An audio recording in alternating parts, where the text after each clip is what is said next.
السلام علیکم، welcome to my YouTube channel. کیا مسئلہ ہے، ٹھیک ہو؟ اس کے سر پر پہنچتے وہ سنجیدگی سے بولا، البتہ ابھی تک چہرہ نہیں دیکھا تھا اس نے۔ جی ٹھیک ہوں، بس ذرا سی چوٹ لگ گئی ہے، وہ ہنوز چہرہ جھکائے ہوئے بولی۔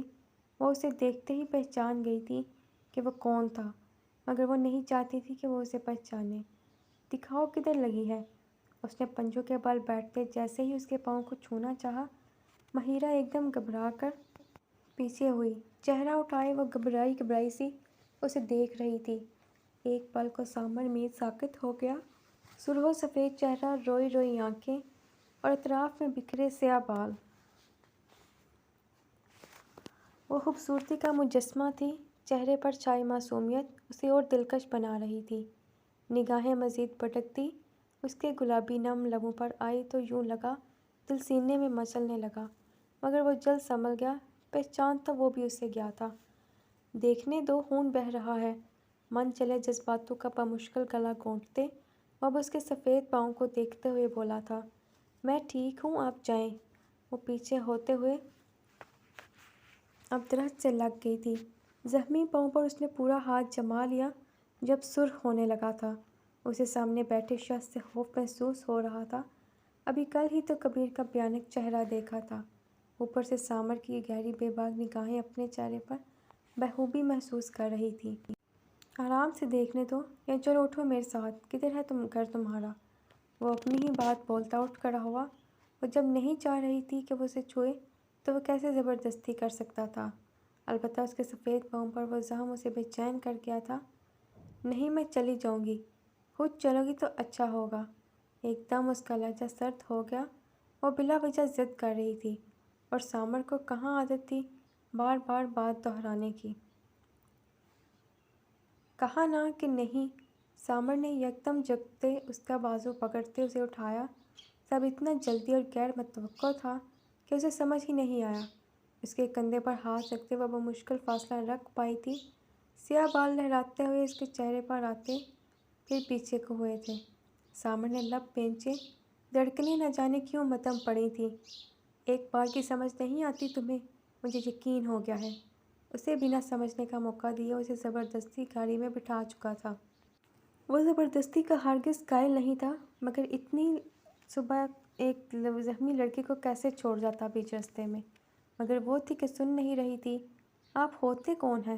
دروازہ کھولیں، نہیں جانا مجھے کہیں بھی۔ سن رہے ہیں؟ وہ اب سارا لحاظ بالائے طاق رکھتے اونچی آواز میں بولی تھی، مگر سامر پر کوئی فرق نہ پڑا۔ وہ آ کر گاڑی میں بیٹھتے چائلڈ لاک لگا چکا تھا۔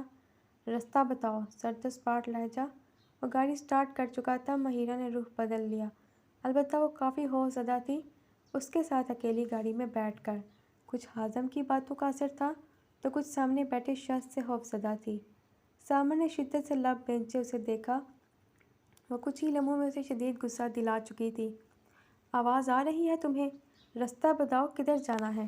وہ بمشکل خود پر ضبط کیے قدر سنجیدگی سے بولا تھا، البتہ نگاہیں اس کے پشت پر بکھرے بالوں میں الجھنے لگی تھیں۔ یہ سب اس کے ساتھ پہلی بار ہو رہا تھا۔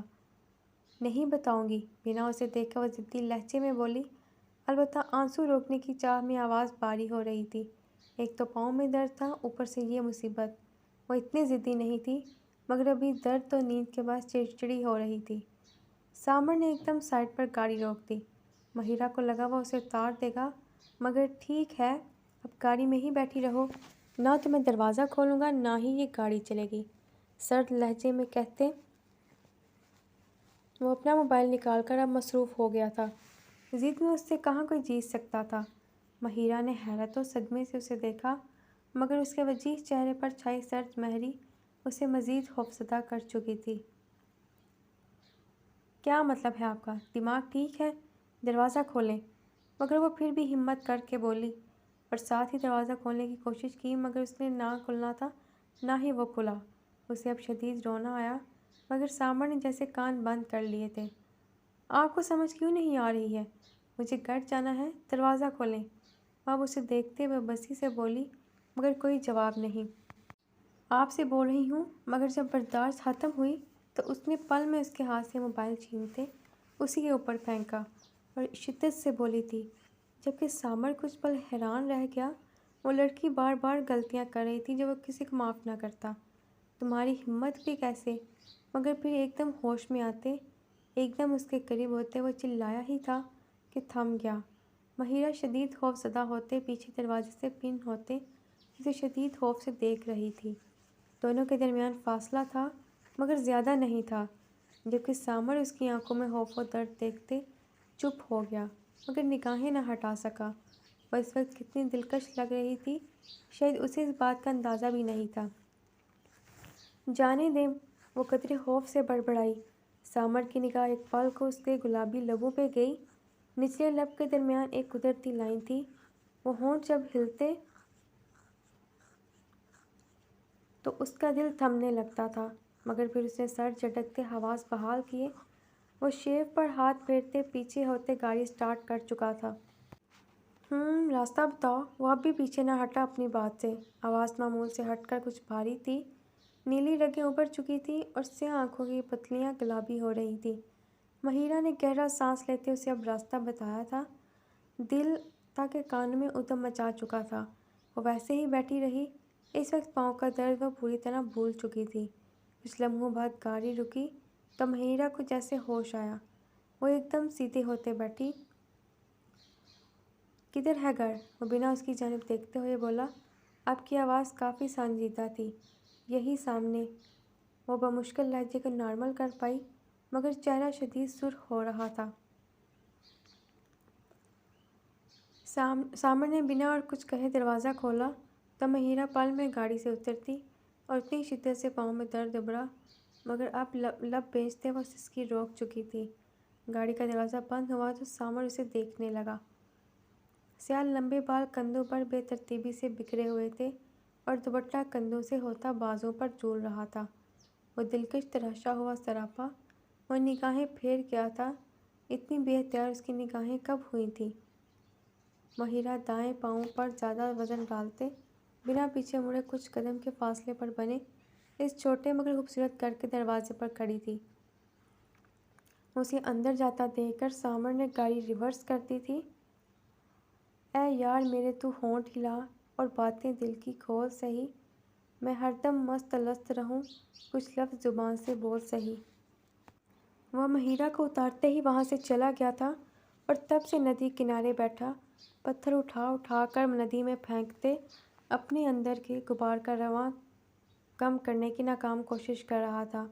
بال ہوا کے باعث بکھرتے ماتھے پر آ گئے تھے اور شرٹ کے اوپری بٹن کھلے تھے۔ بازو کہنیوں تک فولڈ کیے وہ بے ترتیب سا لگ رہا تھا۔ جب سے اس پر ادراک ہوا کہ وہ بھی اسے چاہتی تھی تب سے سکون ایسے غائب ہوا کہ جیسے کبھی تھا ہی نہیں۔ کبیر کی حقیقت، اس کا انداز اسے اور بے چین کر رہا تھا۔ کل اس کا مایوں تھا اور پھر بہت جلد وہ اس کی نہ رہتی اور جس کی ہوتی وہ اسے قبول نہیں تھا۔ عجب درد پورے وجود کو اپنی لپیٹ میں لے چکا تھا۔ حازم کو زیادہ تو نہیں مگر جانتا تھا، وہ جتنا جانتا تھا وہ اصولوں کا کتنا پکا اور جابر انسان تھا۔ وہ شاید کسی صورت بھی رملہ کی بات نہ مانتا۔ یہی بات تو پریشان کر دینے والی تھی۔ جب سورج سر پر پہنچ آیا تو مجبوراً اسے اٹھنا پڑا تھا۔ وہ شکست ہور سا تھا۔ واپس گاڑی کے پاس آ گیا۔ اے یار میرے تو آنکھ اٹھا، یہ اندھی آنکھیں روشن ہوں، یہ ہجر کا عقدہ کھل جائے، تیری صورت کے بس درشن ہوں۔ پورا دن کیسے گزرا پتہ ہی نہیں چلا۔ رملہ کمرے میں گئی پھر باہر نہیں نکلی تھی جبکہ کبیر بھی کمرے میں بند تھا۔ حویلی میں ابھی سے لوگوں کی چہل پہل شروع ہو چکی تھی۔ پوری حویلی کو پھولوں اور روشنیوں سے سجایا جا رہا تھا۔ حازم اس وقت ڈیرے پر تھا اور باقی کے معاملات دیکھ رہا تھا۔ حویلی میں شادی کا سماں شروع ہو چکا تھا اور کمرے میں بند رملہ نے کانوں پر ہاتھ رکھتے اس شور سے دور بھاگنا چاہا مگر شور تھا کہ بڑھتا جا رہا تھا۔ اس کے اندر درد کی طرح، سیاہ آنکھوں میں آنسوؤں کی طرح وقت سرکتا جا رہا تھا اور وقت قریب آتا بھی جا رہا تھا مگر وہ کچھ نہیں کر پا رہی تھی، کچھ بھی نہیں۔ ان بیتے 2 دنوں نے اس پر واضح کر دیا تھا کہ وہ ارتسام کے بغیر نہیں جینا چاہتی تھی اور کبیر کے ساتھ تو بالکل بھی نہیں۔ دروازہ ایک بار پھر بجا، اس کے نام کی پکاریں۔ رملہ نے بے بسی سے سر واپس تکیے پر گرایا اور ایک بار پھر رونے لگی تھی۔ اس کے علاوہ اور کوئی چارہ نہیں تھا سوائے بغاوت کے۔ شکیلا بھی کل سے یہاں ہوں، سب کو دیکھ لیا، مگر جس کی شادی ہے وہ کہیں نظر کیوں نہیں آ رہی؟ سبز آنکھوں والی ایسل اپنے چھوٹے بالوں کو بامشکل جوڑے میں بند کیے چائے بناتی شکیلا بی سے بولی۔ شکیلا بی نے مڑ کر اس لڑکی کو دیکھا۔ اس شب کو کل شام کو ہی یہاں آ گئی تھی۔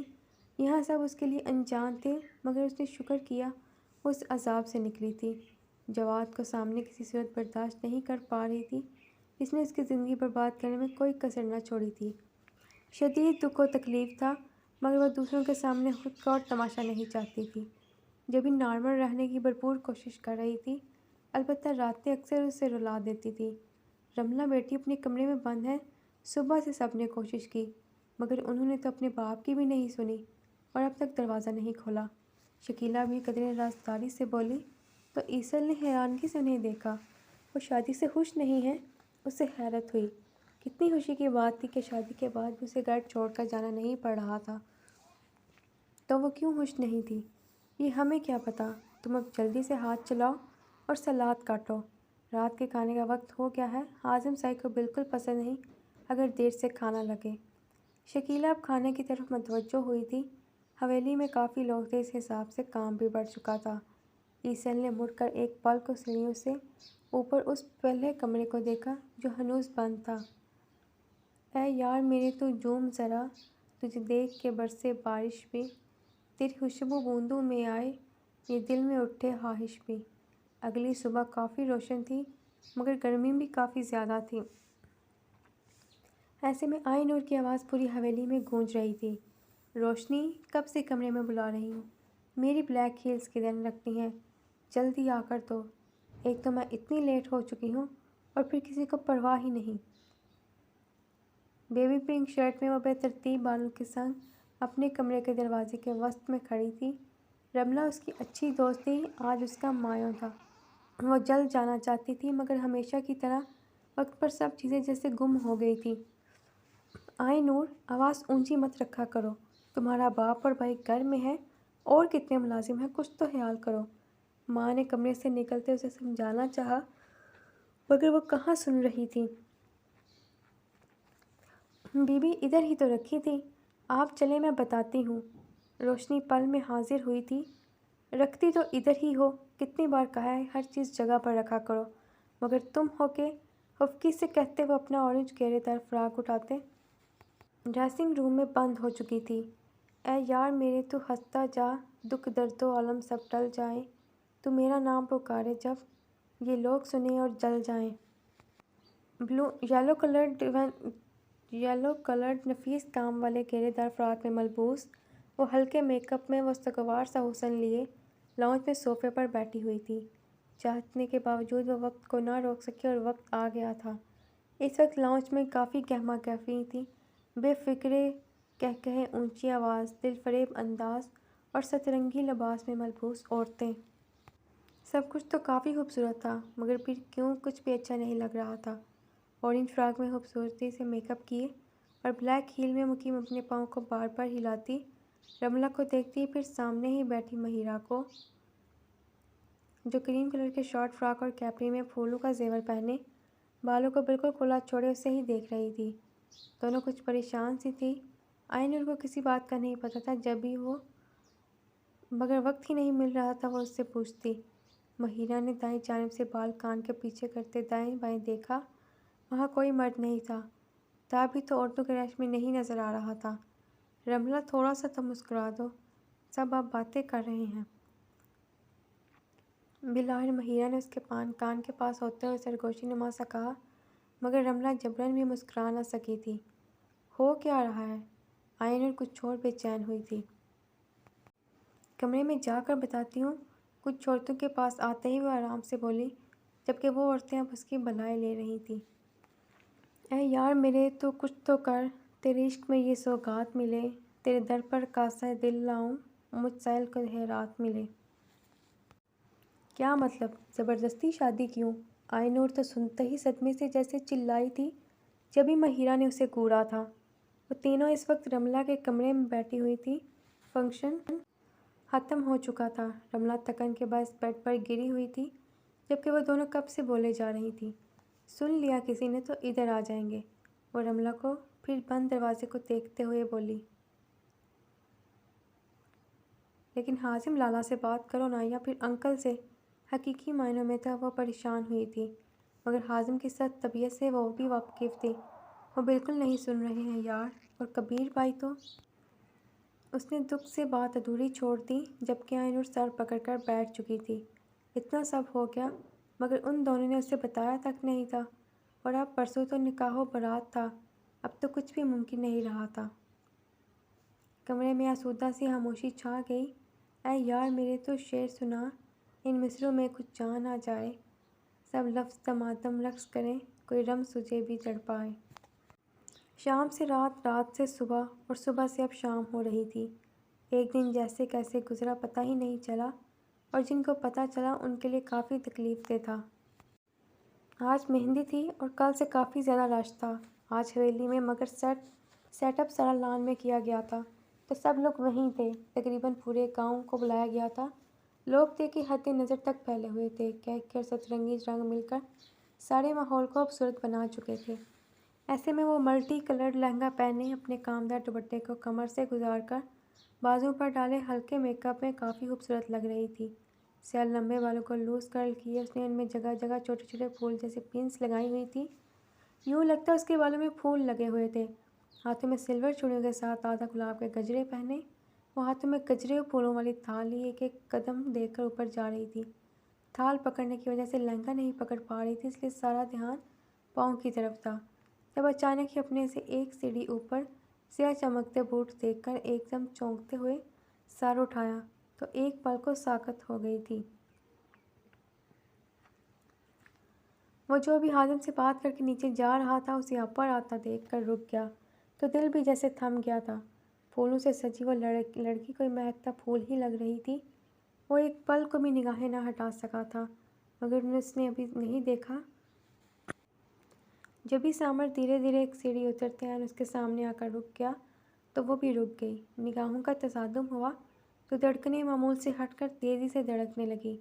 یہ کدھر سے آ گئے؟ مہیرہ نے پریشانی سے سوچا۔ وہ بالکل درمیان میں کھڑا تھا، وہ اپنے گھیردار لہنگے کے ساتھ اس کے پاس سے گزر بھی نہیں سکتی تھی۔ Please subscribe to another channel.